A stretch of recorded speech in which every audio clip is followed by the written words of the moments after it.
लाडकी बहीण योजनेचा पूर्ण वर्षभराचा बंदोबस्त मुख्यमंत्री एकनाथ शिंदेंची माहिती। तर आता लाडक्या सरकारवर सुद्धा लक्ष ठेवा, शिंदेंचा आवाहन। लाडकी बहीण योजनेसाठी 31 ऑगस्ट नंतर करता येणार अर्ज। 80 लाख महिलांच्या खात्यामध्ये 2 महिन्यांचे 3000 रुपये जमा। मंत्री अदिती तटकरे यांनी दिली माहिती।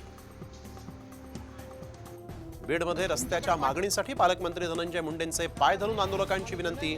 तर नाटकं करू नका म्हणत मुंडेंनी आंदोलकांना फटका। 10 वर्षापासूनचा प्रश्न साहेब, तळमळीने सांगतो तुम्हाला साहेब, आमचे सगळे गावकरी इथं आलेले आहेत। पार्टीचं त्यांच्या इंडिमध्ये आता त्याला काय करू शकतो आम्ही साहेब? आम्ही त्यांना सहकार्य करतो, पण तुम्ही सहकार्य करा, आम्ही तुमच्या पाय पडतो। माझी भूमिका लवकरच स्पष्ट करणार, जितेश अंतापूरकर यांची माहिती। विधान परिषद निवडणुकीत क्रॉस वोटिंग केल्याचा अंतापूरकरांवर आरोप।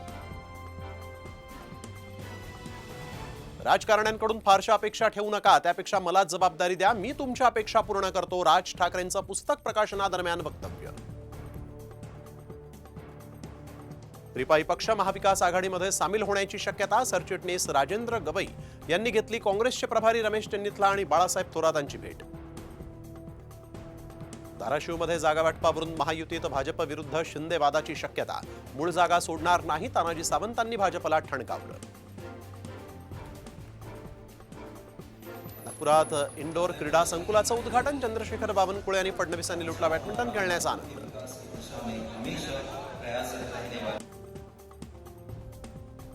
मुंबईच्या वायवी चव्हाण सेंटरमधील कार्यक्रमात गोंधळ। शरद पवार बाळासाहेब थोरात व्यासपीठावर असतानाच अज्ञात व्यक्ती व्यासपीठावर आल्यामुळे गोंधळ। मुंबई विमानतळावर 1.25 कोटीचं सोनं जप्त। सीमाशुल्क विभागाची कारवाई, तिघांना अटक।